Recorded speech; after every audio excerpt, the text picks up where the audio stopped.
Danas smo na Zlatiboru, ovdje upravo u Borovoj šumi, malo smo se sklonili od vrućine, danas stvarno je velika vrućina, ali uglavnom krećemo se stazom zdravlja ka spomeniku na šumovitom brdu.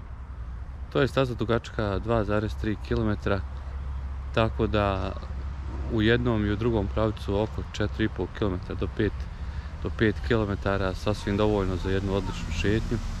A kako ovdje promovišu zdrav život, zdravu hranu, zdravo sve, znači staza zdravlja i posjeta spomeniku je obavezna kada se dođe na Zlatibor. Kako je Zlatibor kao planina dobio ime, to nije baš jasno utvrđeno. Postoji nekoliko legendi.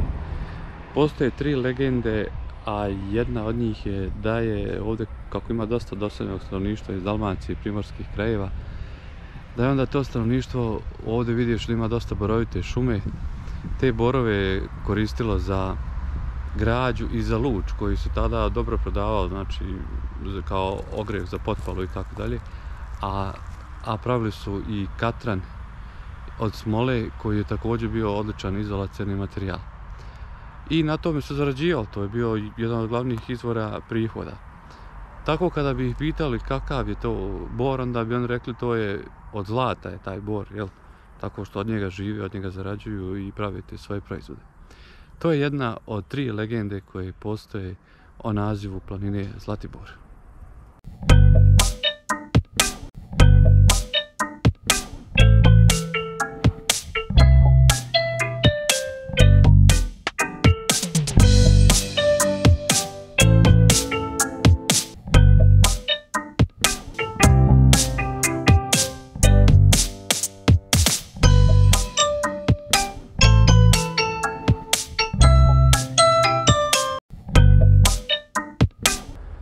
Evo iza nas se vidi staza zdravlja, znači koja se pruža gore ka brdu planinom i ima svijeta hoda. Međutim, ovi su poranili, znači za vrijeme dok nije još bilo ugrijalo, ali sada danas se predviđa temperatura i do 37 stepeni. Zbog toga moramo da skrenemo na šumske staze jer ovdje baš nije najpametnije da nas hodati. Znači ulazimo u šumu malo da idemo šumskom stazom, da hvatamo malo hlada.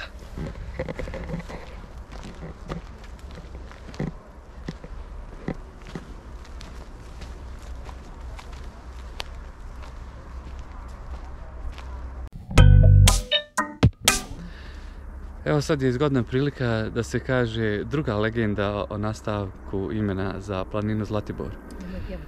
Naime, postoji jedna vrsta bora koja negdje tokom ljeta čekinje bora, znači iglice poprime zlatno-žutu boju. Može li samo malo fotograf da se osvježi u toku govora? Evo zaista je dobro došlo ovo osvježenje koje ovdje na svakom koraku na Zlatiboru postoji. Zdravi sokovi, cijeđeni 100% prirod. 250 dinara. Cijene su vrlo pristupačne, 250 dinara.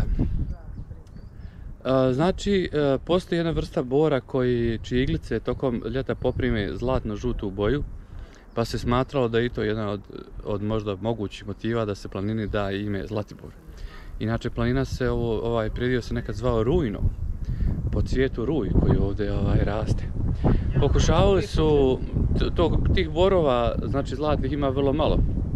Neki entuzijasti su pokušavali da ih sačuvaju, pa imaju danas 2 primjerka ispred turističke organizacije, znači ovdje u samom Zlatiboru sjedištu i u sjedištu opštine Čajetina ima jedan primjerak.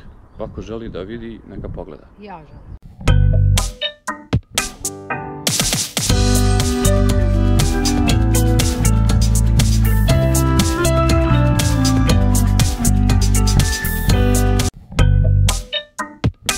Nastavljamo stazom zdravlja kroz Borovu šumu. Ovo je pravo olakšanje. Inače tamo vjerujem da brži. Možda će biti lakše kad se budemo stilesli. Ali ovdje kroz ove borove je prava divota. I na kraju možemo reći, ispričati i 3. legendu o nastanku imena Zlatibor. Naime, vjeruje se kako je Zlatibor bogat pašnjacima i borovom šumom. Znači ispresjecane su što pašnjaci, što borova šuma, onda na jesen ti pašnjaci požute u jesen. požute dobiju tu zlatnu boju. I onda je jedna od legendi ta da je tako planina dobila ime, pošto ima borova i tih zlatnih pašnjaka, jel? Zlatibor. To su te 3 legende o kojih se zna kako je nastalo ime Zlatibor.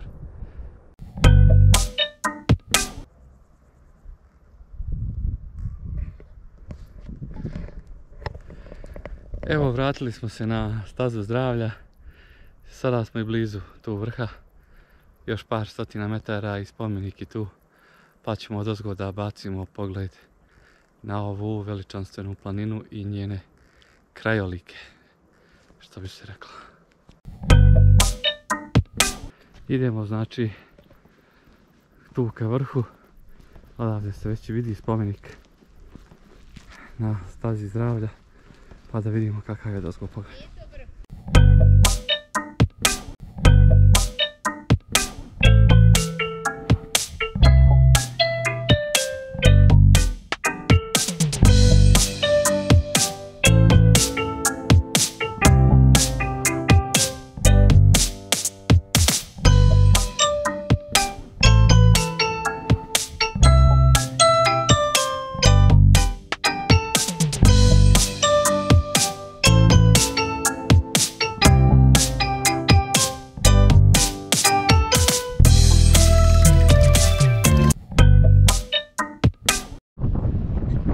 Evo nas na Šumatnom brdu ili Glavuđi, a tu ima i isto imeni spomenik koji se zove spomenik na Šumatnom brdu. To je na kraju, znači, staze zdravlja. Spomenik je podignut u čast ranjenih partizanskih boraca koji su Nijemci strijeljali 1941. godine. Ovdje se najbolje osjeti ruža vjetrova, odnosno ukrštanje mediteranskih i kontinentalnih vjetrova, i ovdje najbolje doći i udisati punim plućima ovaj vazduh. Također vidjet ćemo sada i okolo sve ove predjele i brda